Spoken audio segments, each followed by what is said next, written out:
Hey Andy, this is John with Tadlock Roofing. I did check our perimeter of the roof and I did find a couple places that were in question. So I did exactly like you and I talked about, and I went ahead and cleaned and fabricated the whole perimeter of your roof, which in turn should stop those leaks.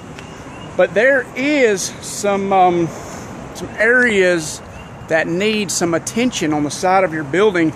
Number one being the water. I sat here the other day when you and I were here and it was raining. I sat here and watched water running down the side of this wall, and ultimately it was like a sheet of water just coming down this wall. As you can see, well, hopefully you can see, that sun's in my eyes, I can't see my screen, but there are cracks in your mortar joints right there where you had this new block put up.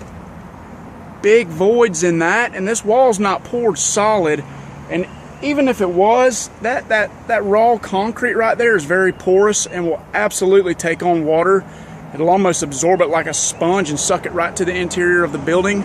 We've seen this happen several times. But even above that, you can see where water coming off of this roof without any gutter is running down the wall and finding these little cracks. Good example right there. Water's getting inside that crack and running inside your block. Definitely need to have this addressed. Have a good paint put on.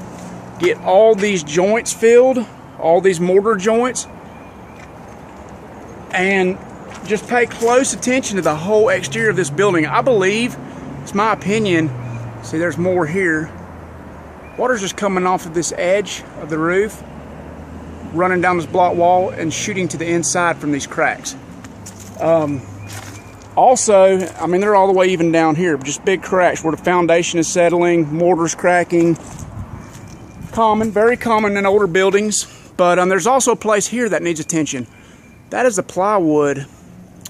Ultimately, that's a decking of your roof, and that's just wide open right there. I'm gonna see what I can do to go ahead and temp that in for you, but we need to get back over here and flash this with some metal. That's probably where your leak's coming from on the interior, right there.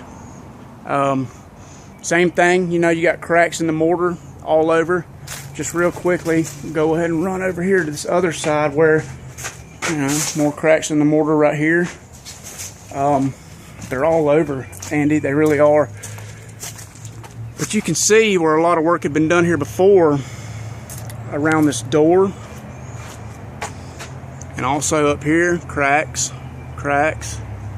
Over the door, more cracks. You know, they're all the way around this thing.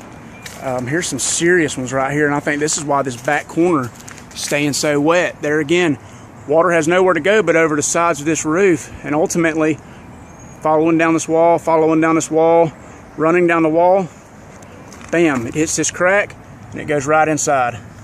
Same thing here, same thing here, same thing here. I mean, that's a good 1/8 inch crack right there. That'll take on a tremendous amount of water. So I just wanted to bring that to your attention.